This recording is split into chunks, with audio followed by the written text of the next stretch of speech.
राधे राधे। आप सभी का स्वागत है आपके अपने चैनल निष्ठा भक्ति भाव पर। माँ लक्ष्मी जी की कृपा आप और आपके परिवार पर सदा बनी रहे। माघशीर्ष के महीने में गुरुवार के दिन देवी लक्ष्मी जी की पूजा और व्रत का विधान है। वैसे तो आम दिनों में शुक्रवार के दिन माँ लक्ष्मी जी की पूजा होती है, लेकिन इस महीने में गुरुवार के दिन भी माँ लक्ष्मी जी की पूजा की जाती है। मान्यता है कि इस दिन देवी की पूजा करने से धन की बरसात होती है, घर में सुख समृद्धि का वास होता है और माँ की कृपा से सभी कष्ट भी दूर हो जाते हैं। इसलिए इस महीने में विशेषकर भगवान श्री कृष्ण और माँ लक्ष्मी जी की पूजा जरूर करनी चाहिए। माघशीर्ष मास को अगन मास भी कहते हैं। वैसे तो इस महीने में पड़ने वाले सभी गुरुवार के दिन आपको व्रत भी रखना चाहिए, लेकिन जो सारे गुरुवार का व्रत ना रख पाएं, अगर एक भी गुरुवार का व्रत आप रखते हैं तो उससे भी माँ लक्ष्मी जी प्रसन्न हो जाती है। जो लोग किसी कारण से कोई भी व्रत ना रख पाएं तो ऐसे में सच्चे मन से माँ लक्ष्मी जी की पूजा करके सभी को व्रत की कथा भी अवश्य पढ़नी चाहिए। और आज की इस वीडियो में आप सुनेंगे माँ लक्ष्मी जी की कुछ पौराणिक कथाएं। पहली पौराणिक कथा के अनुसार सौराष्ट्र में एक समय भद्रश्रवण नाम का एक बहुत ही पराक्रमी राजा था। वह 4 वेद, 6 शास्त्र और 18 पुराणों का ज्ञाता था। उसकी रानी का नाम सूरज चंद्रिका था। रानी दिखने में बहुत ही सुंदर सुलक्षणा थी, पतिव्रता भी थी। उन दोनों को 7 पुत्र थे और उसके बाद एक कन्या का वरदान मिला था। कन्या का नाम उन्होंने श्यामबाला रखा। एक बार महालक्ष्मी जी के मन में आया कि जाकर उस राजा के महल में रहें। इस राजा को दोगुनी धन दौलत की प्राप्ति हो जाएगी और वह इस धन दौलत से अपनी प्रजा को और भी अधिक सुख दे पाएगा, क्योंकि गरीब के घर में अगर लक्ष्मी रहेगी तो उसे वह स्वार्थी की तरह केवल अपने ऊपर ही खर्च करेगा। यह सोचकर लक्ष्मी जी ने एक बूढ़ी औरत का रूप धारण किया और एक हाथ में लाठी लेकर लाठी के सहारे रानी के द्वार तक पहुंच गई। हालांकि बूढ़ी औरत का रूप धारण किया था उन्होंने, लेकिन फिर भी उनके चेहरे पर देवी का सा तेज विद्यमान था। उन्हें देखते ही एक दासी सामने आई। उसने इनका नाम, धाम, कर्म, धर्म सब कुछ पूछ डाला।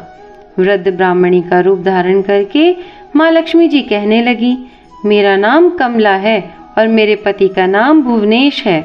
हम द्वारिका में रहते हैं। तुम्हारी रानी पिछले जन्म में एक वैश्य की पत्नी थी और वह वैश्य बहुत गरीब था।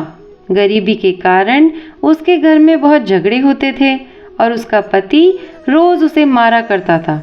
इन बातों से तंग आकर एक दिन फिर वह घर छोड़कर चली गई थी और जंगल में खाली पेट भटकने लगी।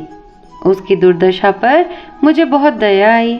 तब मैंने उसे सुख संपत्ति देने वाले श्री महालक्ष्मी व्रत की कथा सुनाई।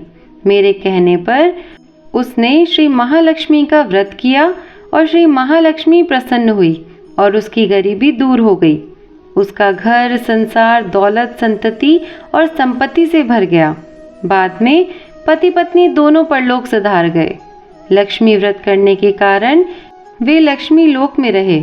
उन्होंने जितने साल महालक्ष्मी का व्रत किया उतने हजारों साल उन्हें सुख भोग मिला। इस जन्म में उसका जन्म अब राजघराने में हुआ है, परंतु वह श्री महालक्ष्मी का व्रत करना भूल गई है। उसे यह याद दिलाने ही यहाँ मैं आई हूँ। बुढ़िया की बातें सुनकर दासी ने उन्हें प्रणाम किया। फिर श्री महालक्ष्मी का व्रत किस तरह से किया जाए इस बारे में उसने बूढ़ी ब्राह्मणी से पूछा। तब बुढ़िया का रूप धारण किए हुए श्री महालक्ष्मी माँ ने दासी को पूजा की संपूर्ण विधि और महिमा बताई।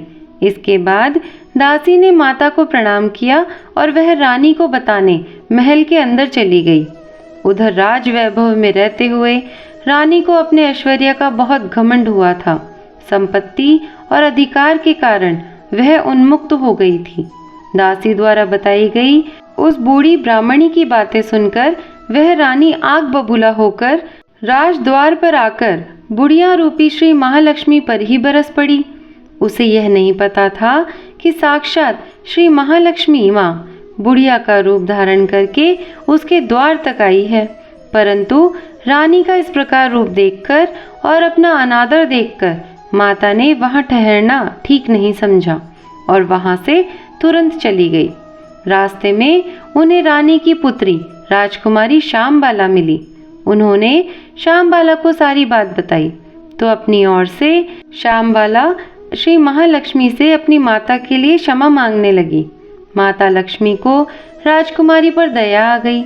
उन्होंने श्यामबाला को श्री महालक्ष्मी व्रत के बारे में बताया।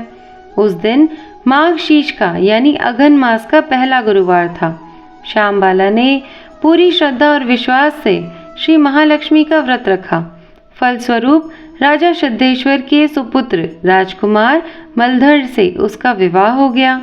वह धन दौलत ऐश्वर्य और वैभव से मालामाल हो गई। पति के साथ ससुराल में बड़े आनंद से दिन बिताने लगी। इधर श्री महालक्ष्मी जी का रानी पर प्रकोप हुआ, जिसके कारण सारा धन नष्ट हो गया, यहाँ तक कि खाने के लाले पड़ गए। ऐसी हालत में एक दिन रानी ने राजा से निवेदन किया कि हे राजन, हमारा दामाद तो इतना बड़ा राजा है, क्यों न इस कठिन समय में अपने दामाद से मदद मांगी जाए। तब राजा और रानी अपने दामाद के पास जाने के लिए तैयार हुए।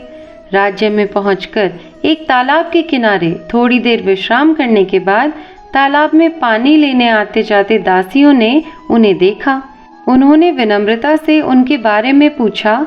जब उन्हें यह पता चला कि वे रानी श्यामबाला के पिता हैं, तो दौड़ते हुए उन्होंने अपनी रानी को जाकर सारी बात बताई। रानी ने दासी के हाथ राज परिधान भेजकर बड़े ठाट से अपने पिता का स्वागत और सत्कार करवाया, खान पान करवाया। जब वे लौटने लगे तो उसने मोहरों से भरा हुआ घड़ा दिया। राजा भद्र साहब जब वापस अपने महल में लौटे तो उन्हें देखकर रानी सूरज चंद्रिका बड़ी प्रसन्न हुई। जैसे ही उन्होंने सोने की मोहरों से भरे हुए घड़े का मुंह खोला, पर हे भगवान, यह क्या? घड़े में तो धन के बदले कोयले भरे थे और यह सब श्री महालक्ष्मी जी के प्रकोप से हुआ था। इसी प्रकार दुर्दशा में उनके कई और दिन बीत गए। इस बार रानी खुद अपनी कन्या के पास गई। वह दिन अघन मास का अंतिम गुरुवार था। श्यामबाला ने श्री महालक्ष्मी जी का व्रत किया, पूजा की और अपनी माता से भी व्रत करवाया। इसके बाद रानी अपने घर आ गई। श्री महालक्ष्मी जी का व्रत रखने पर धन दौलत और ऐश्वर्य की प्राप्ति हो गई। वह फिर से सुख शांति और आनंद में जीवन बिताने लगी। कुछ दिनों के बाद राजकन्या श्यामबाला अपने पिता के घर आई। उसे अपने घर आई देखकर सूरज चंद्रिका को पुरानी पिछली बातें याद आ गई, तो वह सोचने लगी कि कैसे उनकी पुत्री ने अपने पिता को घड़ा भरकर कोयला दिया था और कोई मदद ही नहीं की थी। तब जैसे ही श्यामबाला अपने पिता के घर में आई, उसका कुछ भी आदर सत्कार नहीं किया गया, बल्कि उसका अपमान किया गया और उसने इस बात का बुरा भी नहीं माना। लेकिन अपने घर लौटते समय उसने अपने पिता के घर से थोड़ा सा नमक ले लिया और अपने घर लौटने पर उसके पति ने पूछा कि अपने मायके से क्या लाई हो। इस पर उसने जवाब दिया कि वहाँ का सार लाई हूँ। पति ने पूछा, भला इसका क्या मतलब हुआ? तो श्यामबाला ने कहा, थोड़ा धीरज रखिए, सब पता चल जाएगा। फिर श्यामबाला ने अपना घर संभाला और कई प्रकार के भोजन बनवाए, लेकिन किसी भी भोजन की सामग्री में उसने नमक नहीं डलवाया। बिना नमक का भोजन उसने अपने पति के सामने परोसा तो सारा भोजन बिना नमक का था, इसलिए उसे बिल्कुल भी स्वाद नहीं आया। तब श्यामबाला ने अपने मायके से लाया हुआ उसमें नमक डाला। जैसे ही नमक भोजन में डला, उससे भोजन का स्वाद आने लगा। तब श्यामबाला ने अपने पति से कहा, यही है वह मायके से लाया हुआ सार। पति को उसकी बात सही लगी। फिर वे दोनों हंसी मजाक करते हुए भोजन करने लगे।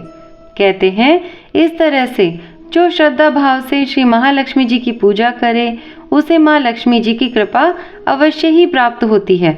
सुख संपत्ति और शांति की प्राप्ति होती है। सभी मनोकामनाएं पूर्ण हो जाती है।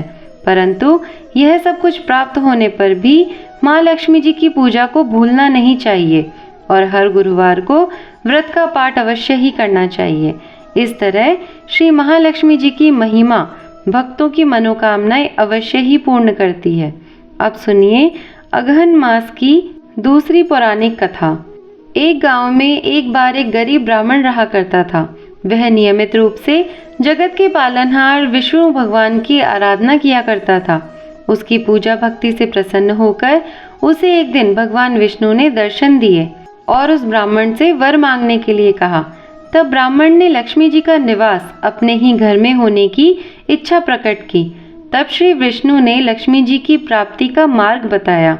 उन्होंने बताया कि मंदिर के सामने एक स्त्री आती है जो यहाँ आकर उपले थापती है, तो उसे अपने घर आने का निमंत्रण दे देना, वही देवी लक्ष्मी है। साथ ही विष्णु भगवान ने ब्राह्मण से कहा कि जब धन की देवी लक्ष्मी तुम्हारे घर पर पधारे तब तुम्हारा घर धन और धान्य से भर जाएगा। ऐसा कहकर श्री विष्णु जी अंतर्ध्यान हो गए। अगले दिन वह ब्राह्मण सुबह ही मंदिर के सामने जाकर बैठ गया। जब माता लक्ष्मी उपले थापने के लिए आई तो ब्राह्मण ने उनसे अपने घर आने का निवेदन किया। ब्राह्मण की बात सुनकर लक्ष्मी जी समझ गई कि यह सब विष्णु जी के कहने पर ही हुआ है। तब लक्ष्मी जी ने ब्राह्मण से कहा कि मैं तुम्हारे घर चलूंगी, लेकिन इसके पहले तुम्हें महालक्ष्मी व्रत करना होगा। तो माघशीर्ष महीने के हर गुरुवार को मेरा व्रत और पूजन सच्चे मन से करके व्रत की कथा कहना और सुनना या फिर पढ़ना, तो मैं तुम्हारे सारे मनोरथ पूर्ण अवश्य करूंगी। तब ब्राह्मण ने देवी के कहे अनुसार माघशीर्ष के गुरुवार के व्रत और पूजन किए और देवी को उत्तर दिशा की तरफ मुंह करके पुकारा, जिसके बाद माँ लक्ष्मी जी ने उसे ब्राह्मण के घर में धन धान्य और सुख संपत्ति के भंडार भर दिए। इस प्रकार माघशीर्ष गुरुवार के व्रत के प्रभाव से वह ब्राह्मण अंत समय में बैकुंठ लोक को गया। तो यह थी माँ लक्ष्मी जी की पौराणिक कथाएं। अगर आपको यह वीडियो पसंद आई हो तो वीडियो को लाइक और शेयर करिए। अगर आप हमारे चैनल पर नए हैं तो चैनल को सब्सक्राइब करिए। मैं मिलती हूँ आपको ऐसे ही किसी वीडियो के साथ फिर से। तब तक के लिए धन्यवाद। राधे राधे।